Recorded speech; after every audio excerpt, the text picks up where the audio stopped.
Hey guys, welcome back to day 2 of the 7-day diet plan for weight loss series. If you're new here, please check day 1 of this diet plan series. Links will be updated below the video. This is a refined sugar-free diet plan, so challenge yourself to wean off from sugar for the entire week. And following my recipes will help you a lot in the transition to a much healthier sugar-free lifestyle. Include 30 to 40 minutes of exercise like walking or yoga. So let's get started with the diet plan. Start your day with cinnamon tea. Cinnamon helps to burn stomach fat and also helps to boost your metabolism. I have already shared cinnamon tea recipe. Links will be updated in the description box below. After 30 minutes, have your breakfast. For breakfast, I'm serving boiled egg on a slice of brown bread. I'm spreading about 1.5 tablespoon of oil-free green chutney on the bread and placing sliced boiled egg on top. Sprinkle salt and pepper over the egg slices. Serve this with half an apple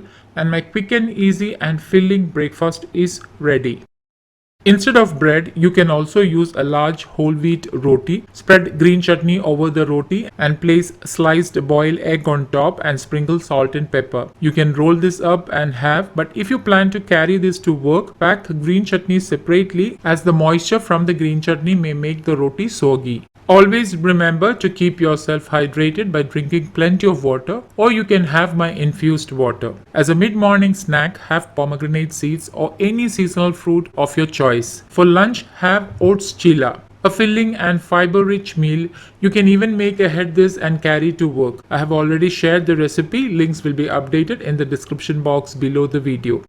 As an evening snack, have a katori of roasted makhana, and if you prefer milk tea or coffee, you can have but without sugar. Dinner should be had by at least 7 p.m. For dinner, have chana salad which we made yesterday. And yes, no roti or rice for dinner. All the links for the recipe mentioned will be updated in the description box below the video. A good night's sleep is an important part of this diet plan, and you need to sleep by at least 10:30. And as a bedtime drink, have my ginger water. You can prepare this and keep by around 9:30-10 p.m. and have it before you sleep. This amazing fat burning drink will boost your metabolism while you sleep. So guys, do try this full day diet plan series and let me know the results. I will